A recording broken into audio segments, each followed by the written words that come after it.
श्री शिवाय नमस्तभ्यम। आपका मेरे YouTube चैनल पर बहुत बहुत स्वागत है। आज की कथा में हम विशेष रूप से पूजन का विधान, लिंग स्थापना से फलागम, ब्रह्मा विष्णु का मोह, शिवलिंग प्रतिष्ठा की विधि, योग का वर्णन तथा नैमिषारण्य से गमन और मुनियों के मोक्ष की कथा का श्रवण करेंगे। सूत जी कहते हैं, उपमन्यु बोले, हे श्री कृष्ण जी, सभी महीनों के दोनों पक्ष की अष्टमी चतुर्दशी के दिन उत्तरायण में संक्रांति आने पर ग्रहण काल में यह विशेष पूजा करें। माह के महीने में पंचगव्य को शोध करके उसके द्वारा शिव स्नान करावें, फिर स्वयं उसे पीवें। उसके पीने से ब्रह्मादिक पाप भी नष्ट हो जाते हैं। पौष के महीने में पुण्य नक्षत्र हो तो शिव की आरती करें। माघ महीने के मघा नक्षत्र में कंबल घृत का दान करें। फागुन के उत्तरा फाल्गुनी नक्षत्र के दिन बड़ा उत्सव करें। चैत्र के चित्रा नक्षत्र में शिवजी का ढोला उत्सव करें। वैशाख के विशाखा नक्षत्र में फूल मंडली का उत्सव करें। जेठ के मूल नक्षत्र में शीतल जल का कुंभदान करें। आषाढ़ के उत्तराषाढ़ में पवित्र व्रत धारण करें। श्रावण के श्रवण नक्षत्र में प्राकृत प्रकार के सभी मंडल बनाकर पूजन करें। श्रवण नक्षत्र हो तो उत्तरा भाद्रपद नक्षत्र हो उसमें प्रोक्षण करें। पूर्वाषाढ़ नक्षत्र में जल क्रीड़ा होनी चाहिए। असौज में खीर भोजन हो। सतमिसा नक्षत्र में अग्नि कर्म करें। कार्तिक के कृतिका नक्षत्र में सहस्त्र दीपक जलाकर दान करें। मृगशिर महीने के आर्द्रा नक्षत्र में व्रत स्नान करावें। यदि दोनों काम ना हो सके, शक्ति से बाहर हो, तो उत्सव अवश्य करें। पूजन भी विशेष करें। यदि शुभ कार्य किया जा रहा हो तो उसमें चित्त खेद को पावे। दुराचार में लगने लगे, कोई कुस्वप्न देखा जावे, दुष्ट पुरुष दिखाई दे जाए, कोई उपद्रव हो, समय शुभ ना हो, रोगी हो जाए, तो इन बातों में जपन, स्नान, पूजन, ध्यान, हवन, दान, कर्म, प्राश्चित में कर लेने चाहिए। उसके बाद शिराग्नि से समीप जाकर कार्य करें। जिस पुरुष का नित्य का धर्म हो, इस प्रकार से वह एक ही जन्म में मोक्ष पा लेता है। श्री कृष्ण जी बोले, हे महर्षि, अब आप कृपा करके शिव धर्म के अधिकारी पुरुष का कर्तव्य कर्म निरूपण करें। उपमन्यु बोले, हे श्री कृष्ण जी, एक एवं आयुष भेद से कर्म दो प्रकार के होते हैं। फिर आयुष में कर्म 5 प्रकार के हैं। क्रियामय, तपोमय, जपमय, ध्यानमय, सर्वमय। क्रियामय कर्म जिसमें हवन, दान, पूजन आदि किया जाए, यह कर्म सर्वशक्तिमान पुरुषों से सफल होते हैं। पूजन आदि किया जाए, यदि कर्म शक्तिमान पुरुषों से सफल होते हैं, यह शक्ति भगवान शंकर की आज्ञा ही मुख्य है। इसी कारण शिव आज्ञा पालक पुरुष का कर्तव्य है। भाई पुरुष काम्य कर्म करे। यह काम्य कर्म तो इस लोक तथा परलोक में फलदायक हैं। शिव एक महेश्वर एक ही हैं। ज्ञान यज्ञ करता शिव भक्त हैं। कर्म यज्ञ करता भक्त महेश्वर हैं। तभी आभ्यंतर कर्म शैव तथा बाह्य कर्म महेश्वर हैं। गंध, रस, वर्ण आदि द्वारा भूमि परीक्षा करके मन चाहे विधान पूर्ति के लिए पृथ्वी के पृष्ठ पर प्रथम पूर्व दिशा की उत्पत्ति करें। वहाँ पर 1 हाथ अथवा 2 हाथ मंडल रचें। फिर पहले की विधि से महेश्वर को पूजें। उसके बाद 3 तत्व से युक्त साक्षात विद्या मूर्ति सदाशिव की परम शक्ति द्वारा आवाहन करके 5 उपकरणों के साथ साथ पूजन करें। उसके बाद 5 आवरणों का पूजन आरंभ करें। उपमन्यु बोले, हे श्री कृष्ण जी, सर्वप्रथम सदाशिव के दक्षिण की ओर गणनायक, बाईं ओर कार्तिकेय स्वामी एवं चारों ओर ईशान से लेकर सदोजात तक क्रमशः इनको पूजें। फिर द्वितीय आवरण में पूर्व दिशा के पत्र में अनंत बाईं ओर और उसकी शक्ति दाईं ओर, शक्ति के साथ सूक्ष्म तत्व पश्चिम की ओर, शक्ति सहित शिव उत्तर दिशा में एक नेत्र, ईशान कौर के एक दल में शक्ति सहित रुद्र इत्यादि क्रमशः पूजें। तृतीय आवरण में क्रमशः 8 मूर्तियों को पूजें। फिर क्रमानुसार महादेव आदि आरंभ करके 8 प्रतिमाओं को पूजें। फिर देवदेव, ईशान, भवोद्भव को अग्निकोण तथा पूर्व में दोनों के मध्य में पूजें। उसी आवरण में वृषेंद्र को पूजें। नदी को दक्षिण में, महाकाल को उत्तर में, शास्त्रों को अग्निकोण में, मातृकाओं को दक्षिण दिशा के दल में पूजें। गणपति जी को नैत्रे कोण में पूजें। कार्तिक स्वामी को पश्चिम दिशा में, ज्येष्ठा को वायव्य में, गौरी जी को उत्तर में, चंड को ईशान कोण में पूजें। फिर चौथे आवरण में प्रथम ध्यान करें। फिर भानु को पूर्व दल में, ब्रह्मा को दक्षिण में, रुद्र जी को पश्चिम में, विष्णु जी उत्तर में। इस प्रकार इन चारों देवताओं को पूजें। द्वितीय आवरण में भी 4 मूर्तियों का पूजन आवश्यक है। इसके बाद आदित्य, भास्कर, भानु, रवि, इनको भी पूर्व आदि के क्रम से चारों तरफ पूजें। चंद्र, भौम, बुध, गुरु, शुक्र, शनि, राहु, केतु, उन 8 ग्रहों को तृतीय आवरण में पूजें। फिर चौथे आवरण में ब्रह्मा को पूजकर दक्षिण तथा पश्चिम में आवरण के साथ रुद्र को पूजें। फिर क्रम से हर एक देव, आचार्य, गुरु आदि को पूजें। 5वें आवरण में सब तरफ से देव योनियां पूजें। इस प्रकार देव योनियों को आवरण पूर्वक पूजकर विक्षेप, शांत्यर्थ फिर देवेश को पूजें। पंचाक्षर मंत्र भी बोलते रहें। उसके बाद शंकर पार्वती के अर्थ अमृत के तुल्य अनेक शाक व्यंजन आदि के साथ साथ शुद्ध चरु अर्पित करें। इस प्रकार पूजन करके स्तुति गायन करें। फिर 108 पंचाक्षरी विद्या जपें। क्रमानुसार गुरुदेव का पूजन करें। श्रद्धा से सदस्यों को पूजें। फिर सभी आवरणों के साथ देव विसर्जन करें। यज्ञात्मक सभी सामग्री सामान के साथ साथ मंडल गुरुदेव आचार्य को अर्पित करें। इसे योगेश्वर योग कहा जाता है। इसके तुल्य भी कोई योग भी नहीं। यह तो चिंतामणि के तुल्य है, मन मांगी वस्तु देने वाला है। उपमन्यु बोले, हे श्री कृष्ण, अब हम आपको वह पवित्र स्तोत्र सुनाएं जिसमें पंचवर्ण वर्णन है। सुनो हे जगत के नाथ, प्रकृति से सुंदर नित्य चेतन स्वरूप सदा जय जयकार हो। हे सरल स्वभाव पवित्र देवान, अति पवित्र चरित्रवान, सर्वशक्ति संपन्न पुरुषोत्तम, जय जय हो। हे मंगल मूर्ति देवादिदेव, आपको प्रणाम हो। हे प्रभु, यह संपूर्ण विश्व आपके बस में है। आप कृपा करके भक्तों की कामनाएं पूर्ण करें। हे जगत मातेश्वरी, आप हमारे मनोरथ पूर्ण करें।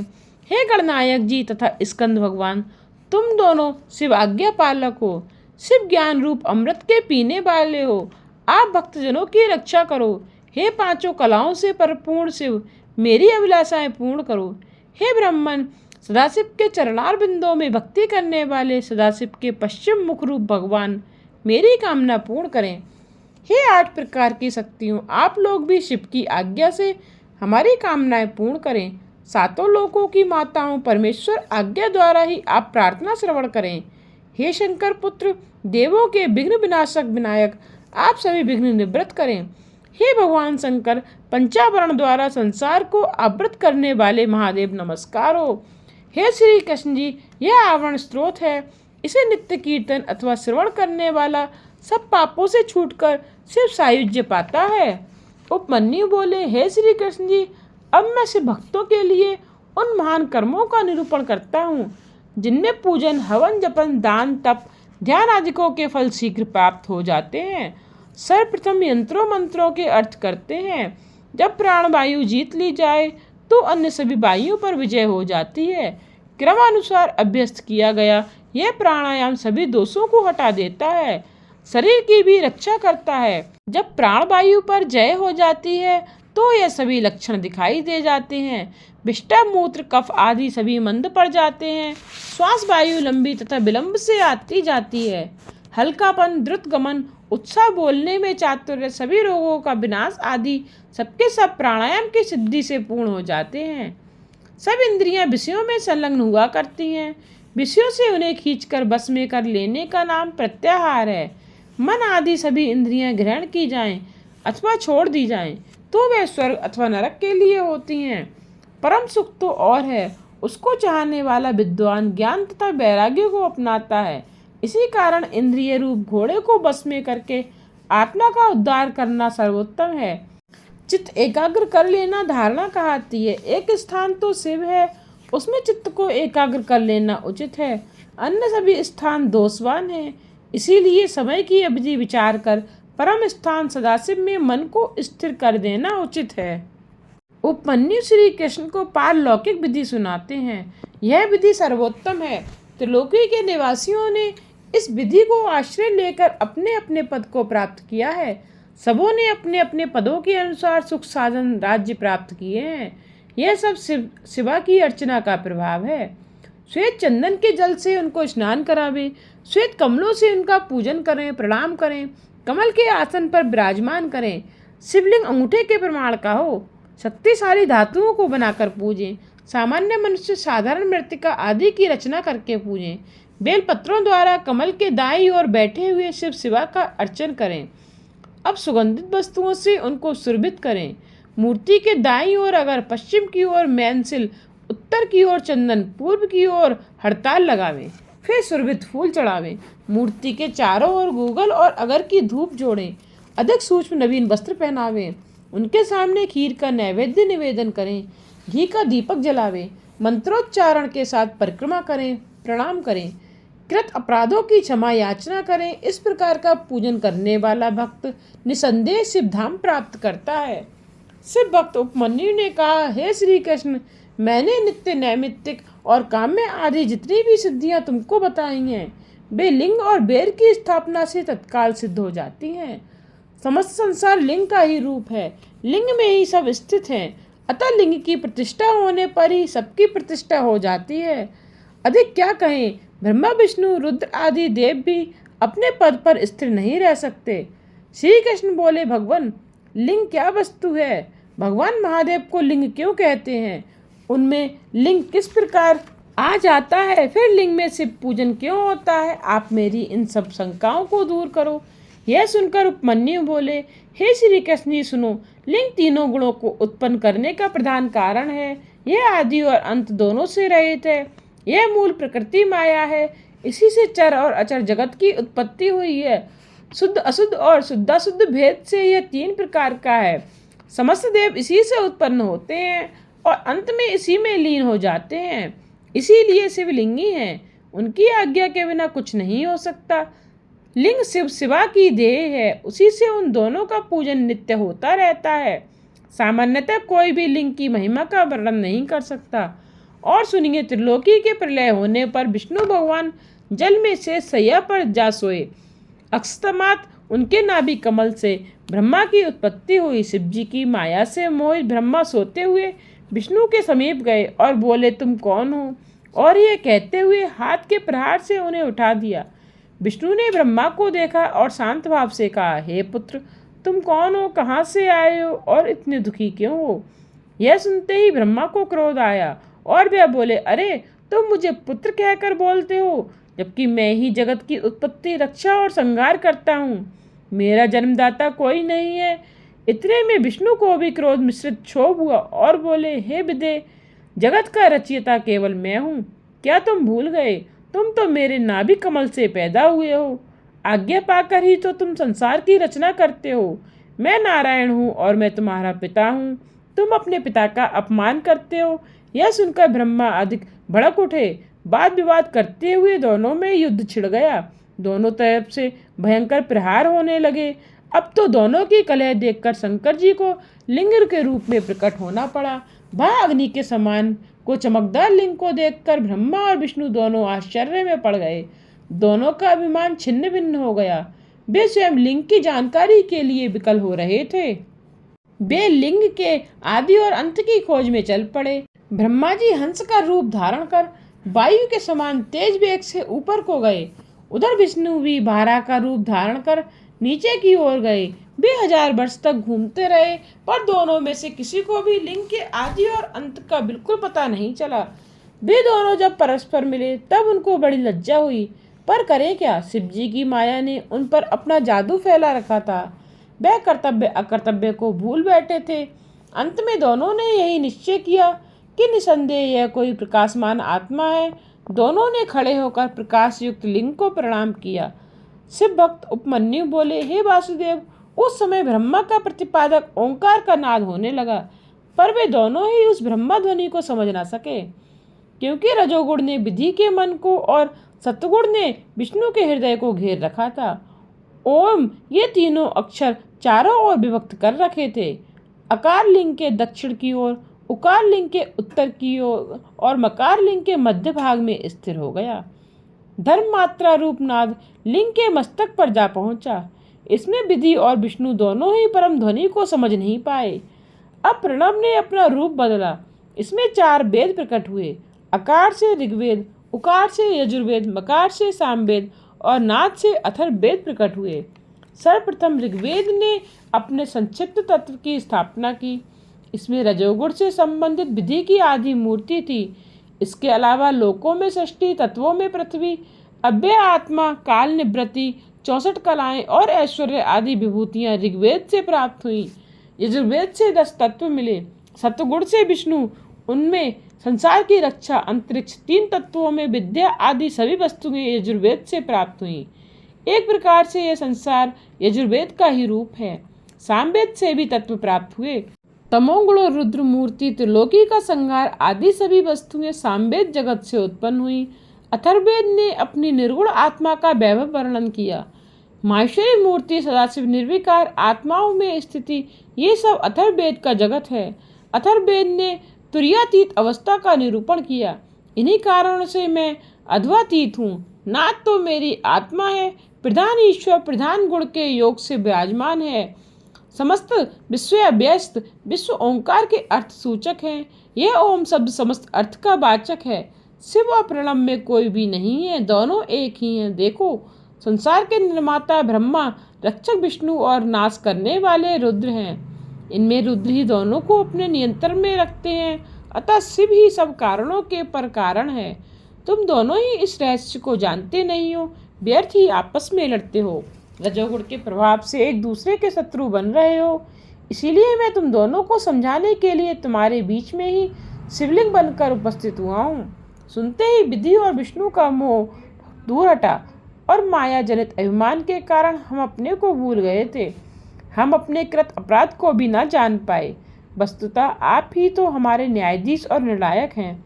हम पर ईश्वर की सुदृष्टि थी, जो हमने आपके चरण कमलों के दर्शन का अवसर प्राप्त किया।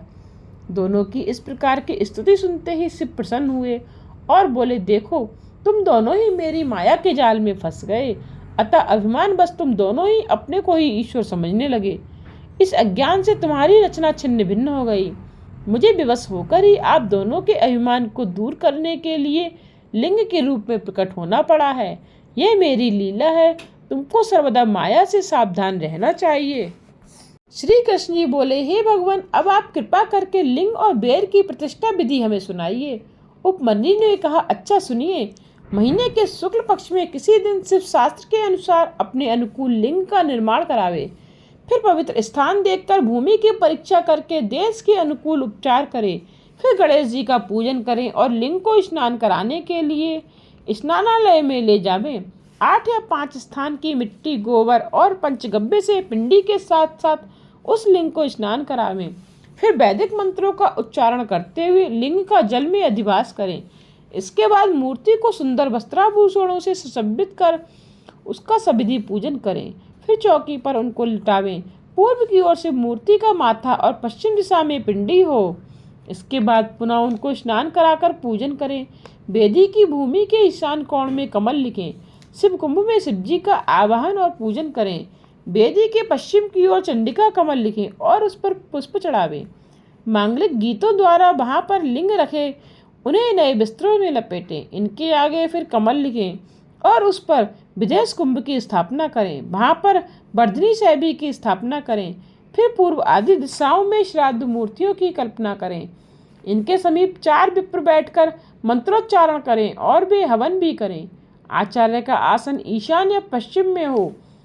प्रथम पूर्णाहुति के साथ साथ हवन करें। फिर 108 घी की आहुति देवें। आचार्य मूल मंत्र द्वारा शिवलिंग के मस्तक पर हाथ रखें। देखो, गुरु शिष्य मिलकर 7 द्रव्यों को हवन सामग्री में मिलाकर 100 अथवा 50 आहुति अग्निकुंड में डालें। सब प्रकार के हवन होने के पश्चात पूर्णाहुति की योजना करें। फिर महापूजन का आरंभ करें। 10 कलशों का पूजन करें। शिव कलश के जल में शिव मंत्र पढ़कर अंगूठे और अनामिका द्वारा मृतिका लेकर मंत्र जपें।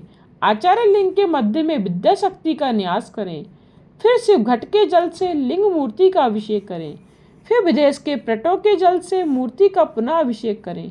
आसन की कल्पना करके पूज न्यास कला द्वारा दीप्त मूर्ति का स्मरण करें।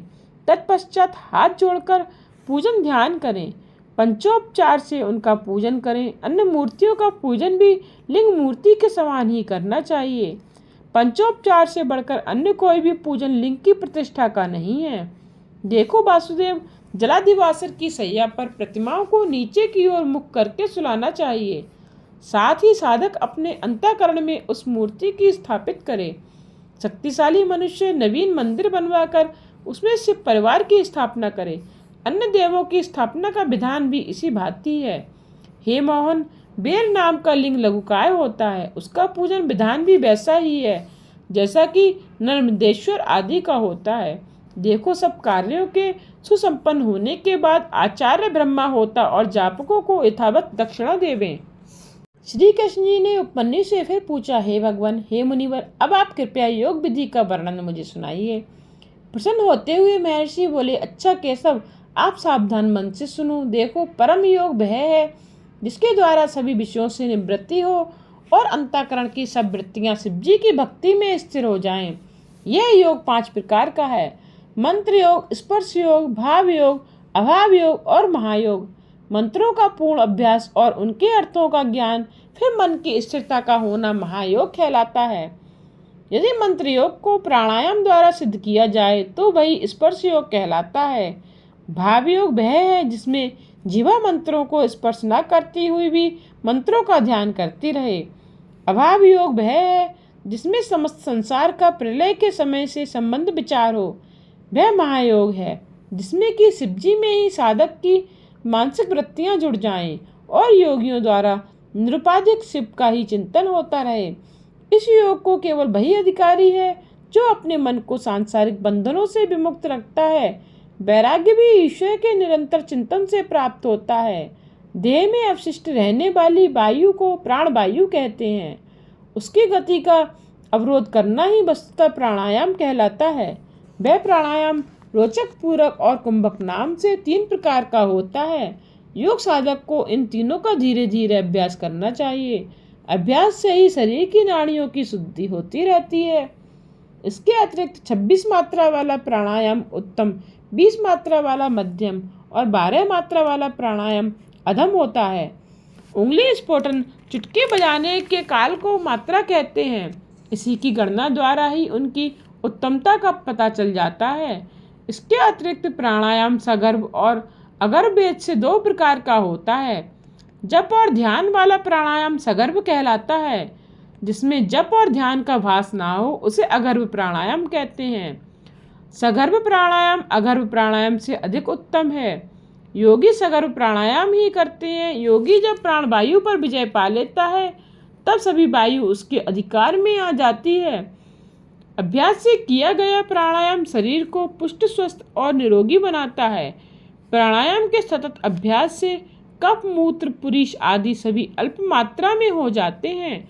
प्राणायाम के बाद प्रत्याहार की गणना है। समस्त इंद्रियों को अपने अपने विषयों से खींचकर अपने बस में रखने को ही प्रत्याहार कहते हैं। बस में रखने से स्वर्ग और इसके विपरीत चलने से नरक मिलता है। चित्त को एकाग्र रखना धारणा कहलाती है। शंभु के प्रति चित्त को लगाए रखने में ही योगी का कल्याण है। बंसीधर, इंद्रिय रूपी घोड़े को बस में रखने से ही आत्मा का स्वयं उद्धार करना चाहिए। उपमन्यु बोले, हे श्री कृष्ण जी, अब मैं योग में पड़ने वाले विघ्न कहता हूँ।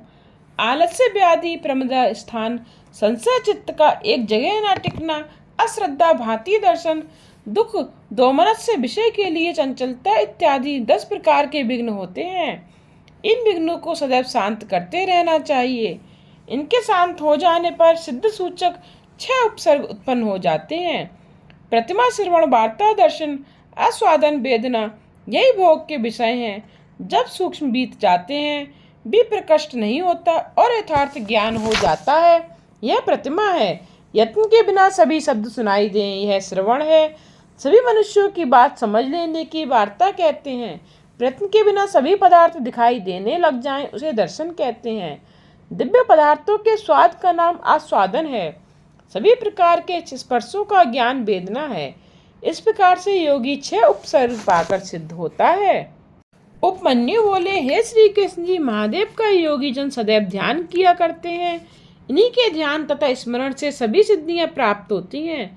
सिर्फ ध्यान से सिद्धि होती है। जहाँ मन एकाग्र हो रहा हो वहाँ बार बार ध्यान करें। वह पहला ध्यान सविनय होता है, उसके बाद यही निविषय हो जाता है।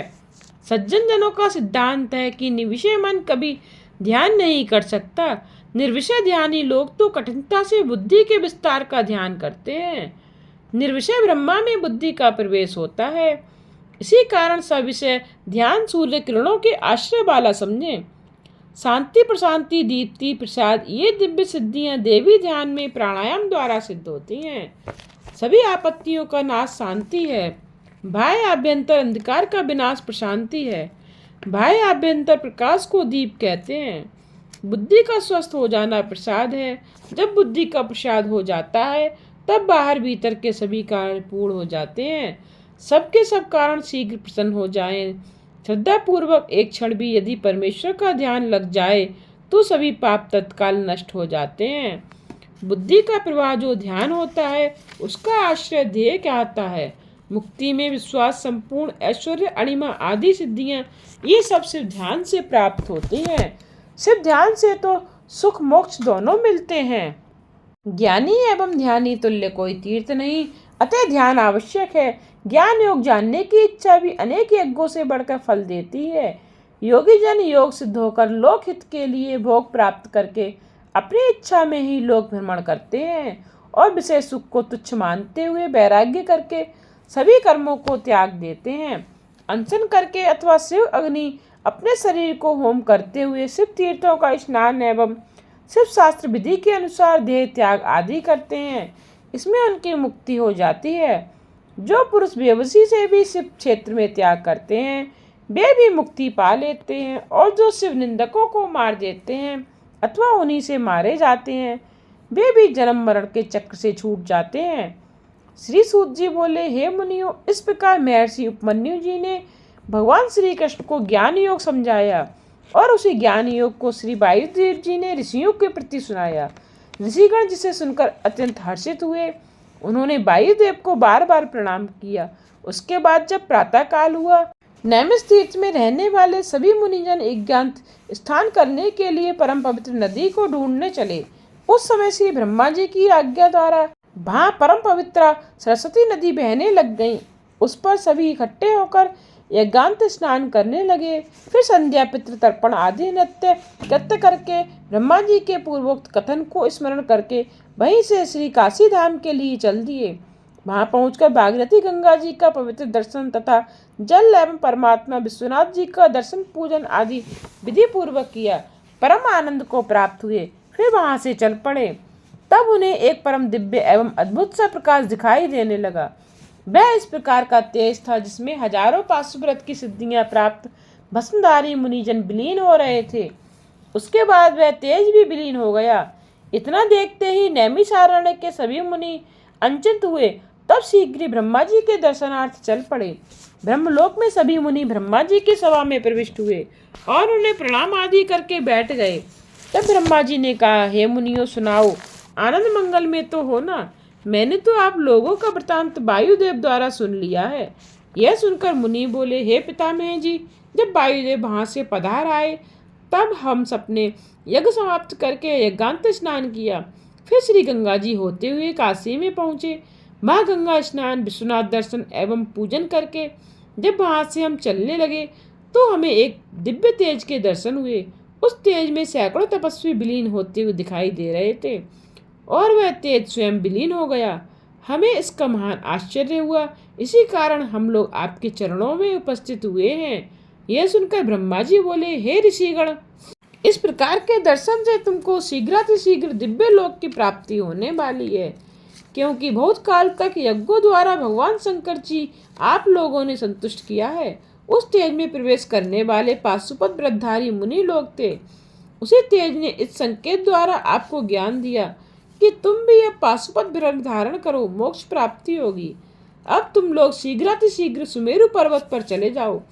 वहाँ मेरे श्रेष्ठ पुत्र संत कुमार जी के आने की राह देख रहे हैं, क्योंकि यहाँ संत कुमार सर्वप्रथम अपने आप को योगीराज मानने लग गए थे। यह उनका अज्ञान था, तभी तो नम्रता रहित थे। वहाँ भगवान शंकर जी आए तो अपने अभिमान के हेतु उनका भी कुछ स्वागत आदर नहीं किया। यह देखकर शिव जी के पार्षद नंदी जी ने क्रोध में आकर श्राप दे दिया कि हे संत कुमार, तुमने भगवान शंकर जी का आदर सत्कार नहीं किया, इसी कारण तुम इस अभिमान का फल पाओ। ऊंट की योनि में तुम्हारा जन्म होगा। ब्रह्मा जी बोले, उस समय इस प्रकार के पाप से मुक्ति दिलाने के हेतु मैंने श्री पार्वती जी की आराधना अर्चना की, जिससे शंकर जी संतुष्ट हुए और संत कुमार जी की ऊँट योनि से मुक्ति हुई। तब प्रसन्न हो नंदी जी के प्रति यह भी कहा कि अपराध के कारण संत कुमार जी दंड तो पा चुके, अब उनको मेरे परम ज्ञान का उपदेश भी दो, जिससे वे मेरे स्वरूप को समझ सके। अब ब्रह्मा जी के ज्येष्ठ पुत्र होने के कारण मेरे परम तत्व का उनको पूर्ण ज्ञान होना चाहिए। वे अब मेरी आज्ञा द्वारा तुमको अपना गुरु मानेंगे और धर्मराज के पद पर तुमको अभिषिक्त करेंगे। हे ऋषिजन, भगवान शंकर जी की आज्ञा सुनकर नंदीश्वर जी ने यह बात स्वीकार कर ली। अब भाई संत कुमार जी नंदीश्वर जी की संतुष्टि के लिए सुमेरु पर्वत पर अचल भाव से तप में संलग्न हैं। वहां तुम लोगों को नंदीश्वर जी के अवश्य दर्शन मिल जाएंगे। जी बोले, हे मुनिजन, ब्रह्मा जी के वचन सुनते ही वे उनको प्रणाम करके श्री संत कुमार जी के निकट पहुंचने के लिए सुमेरु पर्वत पर पहुंच गए। उसके शिखर पर एक सुंदर तालाब के समीप ही बहुत से मुनि तपस्या कर रहे थे। उस तालाब के उत्तर में संत कुमार जी तपस्या में संलग्न थे। इस प्रकार उनका दर्शन करके मुनिजन प्रसन्न हुए और प्रणाम करके बैठ गए। फिर अपने नेत्र खोलकर श्री संत कुमार जी ने ऋषियों को देखा और कहा, हे ऋषिजन, आप लोग कहाँ से आ रहे हो? इतना सुनकर मुनिजनों ने अपना संपूर्ण वृतांत कहा। उस समय गणों के साथ श्री नंदीश्वर जी भी विमान रूढ़ होकर वहां आ गए। उनका दर्शन करके सारी ऋषियों के साथ संत कुमार जी ने अपने आसन से उठकर साष्टांग दंडवत प्रणाम किया और हाथ जोड़कर प्रार्थना करने लगे कि हे नंदीश्वर जी, इस नैमिषारण्य निवासी मुनिजनों ने 10,000 वर्ष का बड़ा विस्तृत यज्ञ किया है। उसकी समाप्ति हो जाने पर फिर पितामह ब्रह्मा जी की आज्ञा के अनुसार आपकी शरण पाने के हेतु यह लोग यहाँ आए हैं। अब आप इनका परम कल्याण करें। सूत जी बोले, इस प्रकार संत कुमार जी के वचन सुनकर नंदीश्वर जी ने उन मुनियों की ओर कृपा दृष्टि द्वारा देखा। फिर शिव जी के दिव्य ज्ञान का उपदेश दिया। हे ऋषियों, यह परम ज्ञान वेद व्यास जी को आकर संत कुमार जी ने सुनाया। फिर मेरे गुरुदेव श्री वेद व्यास जी ने यही परम ज्ञान मुझे दिया। अब आकर मैंने आप लोगों को सुनाया है। यह निसंशय धर्म, अर्थ, काम, मोक्ष इन चारों पदार्थों को देने वाला है। इस पुराण को सुनाने से आप लोगों के साथ मैंने अपना भी कल्याण किया है।